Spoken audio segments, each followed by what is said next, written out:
Joining me now for reaction is author of the book Still Winning, Washington Times opinion editor and Fox News contributor Charlie Hurt, along with Relatable podcast host Allie Beth Stuckey and Washington Examiner senior campaign reporter Kerry Picket. So, Charlie, I'll go to you first. What I find comical about that AOC little home video she did there is she's a member of the House of Representatives, which is the branch of the Congress allocated by population. She seems to have missed that whole entire thing, like the whole federalism, electoral college, regional representation thing, right over her head, flew right over her head completely.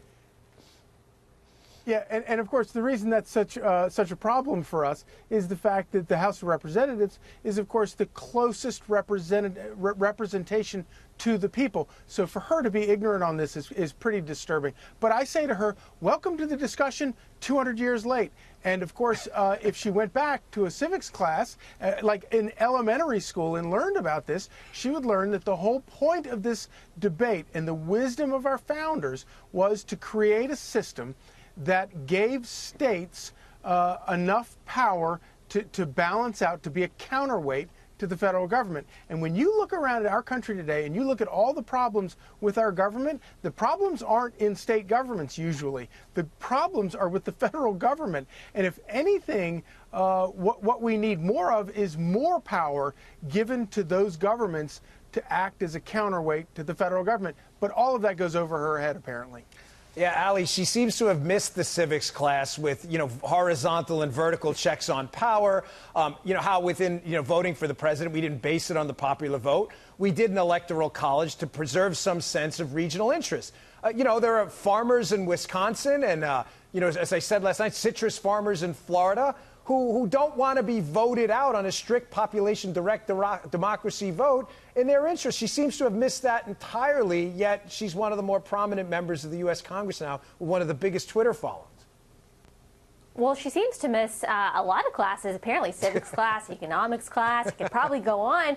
But you're absolutely right. What I love is how transparent they are. They've talked about abolishing the Electoral College, getting rid of the Senate because that's not fair, maybe even making the case for getting rid of the Supreme Court. And we know what the theme is in all of that. Republicans control the Senate right now, and the Electoral College elected Donald Trump, and the Supreme Court has conservative justices on it. So we know exactly what their motive is. It's not because it's racist. That's actually the narrative that she was pushing on her Instagram stories, where she has millions of followers as well, that it was actually a racist scam. But we know what's really behind that. It's because they want control. She is perfectly fine with people in LA and San Francisco and New York City ruling over the rest of the country because they have the same ideology that she does. And of course, AOC knows best. Kerry, what I find mildly amusing about this, almost in kind of a tragic way, is this is really not good for a Democrat Party that's having a tough time right now attracting working class Americans. They're really becoming the party of the elites, the Democrats. I mean, you see it in San Francisco. It's a totally bifurcated city right now. And yet she goes on in the video pointing out, what could be any, portion of America that's not densely populated like the Bronx and Queens. And she just sits there and takes a shot at it as if we're not important enough if we're not big-time city dwellers like her. I mean, what kind of silly political strategy is this?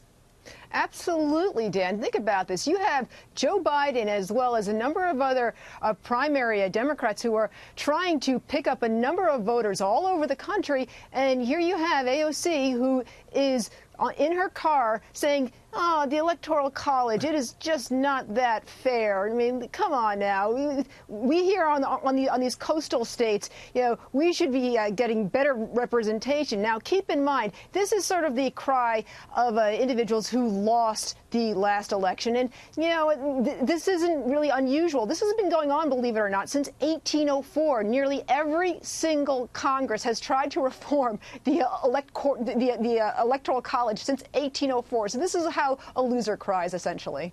Charlie, if someone like Biden, who's at least pretending to be a moderate, wins the nomination, after that nomination process is over, he's going to track back to the middle, of course, because there's just no votes to win nationally for a 90% tax rate and health care for illegal immigrants.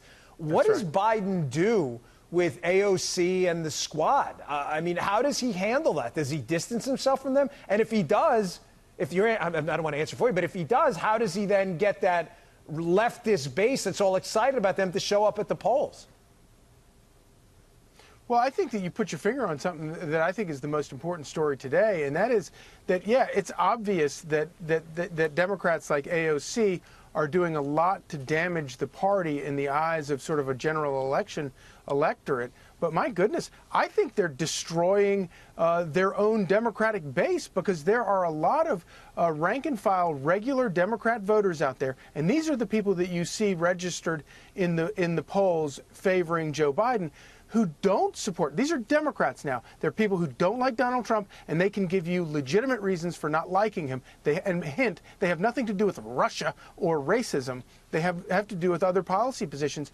And they're completely not represented by any of these loons in the Democratic Party who are racing to the left to give free health care to illegal aliens. And Bill de Blasio wants to give New York City housing to illegal aliens. There are a lot of rank and file Democrats who are looking at that saying, this is not for me. And I think Donald Trump picks up a lot of those people come general election. But, before that, in the Democratic primary, I think it hurts the party. Allie, what I find puzzling about this is usually the Democrats are a little smarter at hiding who they really are here. They've tried this before in elections, right, Charlie? You're right, but we tried Mondale, not being me, but they've tried Mondale, Dukakis. This has been tried before, and they've promptly gotten annihilated in these national elections. It's not like there's not a body of evidence out there saying, hey, listen, it's kind of a center-right country. This stuff may be a bad idea, and yet they're walking right off the cliff again. No, they are playing to a very small minority of Americans who are on the far left, who want socialism. There's, a subsection of millennials who think that all of this stuff is the latest and greatest. Socialism is going to work well in America, and I guess they're appealing to them. Unfortunately for them, millennials don't necessarily turn out in the vote as much as probably they want them to. But there are actually a few Democrats in the Democratic debates who said exactly what you did, that, hey, look, guys, we are not going to win on this platform. Donald Trump is going to win, and I think they're right. But sadly for them, they are not listening to those more logical voices. Kerry, quick exit question for you. Do you think Nancy Pelosi, as this election gets closer and the penalties start to become very real for missteps, brings AOC and the squad in and says, listen, you need to tamp this down a little bit. We got an election to win? She's tried that already, and frankly, I think that no matter what Pelosi says to them, AOC and the squad are going to do what they want to do. And she's already told her own caucus, guys, no impeachment, not right now. So I have a feeling that's going to be a very tough thing for her to do. Yeah, no, I think you're right. I think they're going to completely ignore her. Hey, thanks a lot, Charlie, Allie, Kerry. Great segment. Appreciate it. You bet.